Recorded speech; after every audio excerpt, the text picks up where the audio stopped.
আসসালামু আলাইকুম এভরিওয়ান, কেমন আছেন আপনারা সবাই? আশা করি আপনারা সবাই অনেক বেশি ভালো আছেন। তো আজকে আমি বানাচ্ছি পোলাও। তো একটি হাঁড়িতে পেঁয়াজ তেল দিয়ে ভালোভাবে পেঁয়াজগুলো মিশিয়ে নেব এবং বাদামি করে ভেজে নেব। শুক্রবারের আয়োজনটা হয় একটু ব্যতিক্রমী। তো আজকে পোলাও এবং গরুর গোশতের কষা রান্না করা হবে। তো পেঁয়াজ ভাজা হয়ে গিয়েছিল, এবার পোলাও চালগুলো দিয়ে ভালোভাবে ভেজে নেব। আপনারা কে কোন জেলা থেকে দেখছেন অবশ্যই কমেন্ট করে জানাবেন। পোলাওর সাথে আপনারা কি খেতে সবচেয়ে বেশি পছন্দ করেন, কালা ভুনা নাকি ঝাল গরুর মাংস? চালগুলো ভাজা হয়ে গেছে, এবার এখানে 2 কাপ চালের জন্য 4 কাপ পানি দিয়ে দিলাম, আর পানিটা গরম পানি।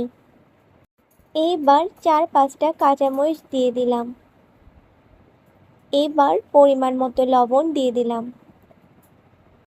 এবার দিয়ে দিলাম গোটা মশলাগুলো, তেজপাতা, দারুচিনি আর লং দিয়ে দিলাম। এবার কেওড়া জল দিয়ে কিছুক্ষণের জন্য দমে রেখে দেব এবং নামিয়ে নেব। তো আজকে আমি তৈরি করব গরুর গোশতের কষা। তো একটা হাঁড়িতে আমি গরুর গোশতগুলো নিয়ে নিলাম। তো এবার দিয়ে দিব বেরেস্তা। বেরেস্তা দেওয়ার কারণে গরুর গোশতে সুন্দর একটা কালার আসবে। এবার দিয়ে দিব রসুন বাটা, জিরা বাটা, আদা বাটা। এবার দিয়ে দেব হলুদের গুঁড়া, মরিচের গুঁড়া। মরিচ আপনাদের স্বাদ মতো দিয়ে দেবেন। এবার দারুচিনি গুঁড়া এবং এলাচের গুঁড়ো দিয়ে দিলাম। এবার দিয়ে দিলাম তেজপাতা আর গোটা লং। আমি এখানে বেরেস্তা ভাজা তেলটা নিয়েছি যাতে খুব সুন্দর একটা সুঘ্রাণ আসে। আপনারা সয়াবিন তেলও দিয়ে দিতে পারেন। এবার খুব ভালো মতো মিশিয়ে নেব। আজকের ভিডিও যদি আপনাদের ভালো লাগে তাহলে একটা লাইক করে দেবেন এবং চ্যানেলটিকে সাবস্ক্রাইব করে দেবেন, এবং পরবর্তীতে আপনারা কোন রেসিপি দেখতে চান অবশ্যই কমেন্ট করে জানাবেন। এবার এই গরু গোশতগুলোকে 1 ঘন্টার জন্য রেখে দেব।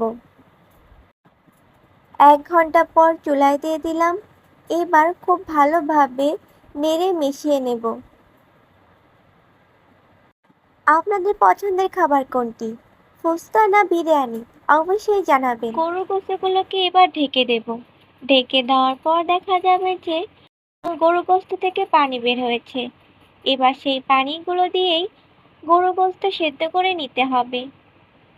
গরুর গোশত ভালোভাবে সেদ্ধ হয়ে গেছে, এবার পানি শুকিয়ে আসা পর্যন্ত অপেক্ষা করব।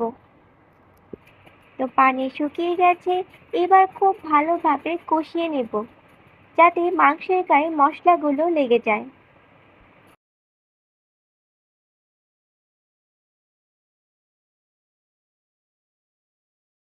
এইবার গরম পানি দিয়ে দেব।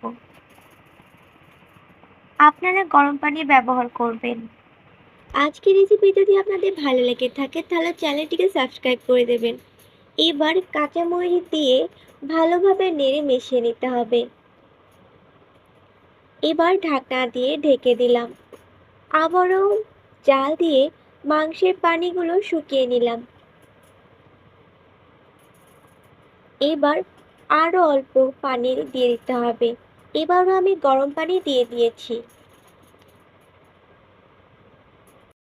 গোশতগুলো খুব ভালোভাবে কষানো হয়ে গেছে।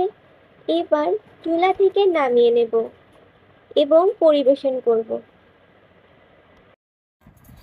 গোশতের কালার অসাধারণ হয়েছে। এবার প্লেটে সুন্দর করে সাজিয়ে নেব। তো প্লেটে আমি সুন্দর করে সাজিয়ে নিয়েছি। আজকের ভিডিওটা এই পর্যন্ত। ভিডিওটি ভালো লাগলে লাইক, কমেন্ট, শেয়ার করবেন এবং আমার চ্যানেলটি সাবস্ক্রাইব করবেন। ধন্যবাদ। আসসালামু আলাইকুম। আল্লাহ হাফেজ।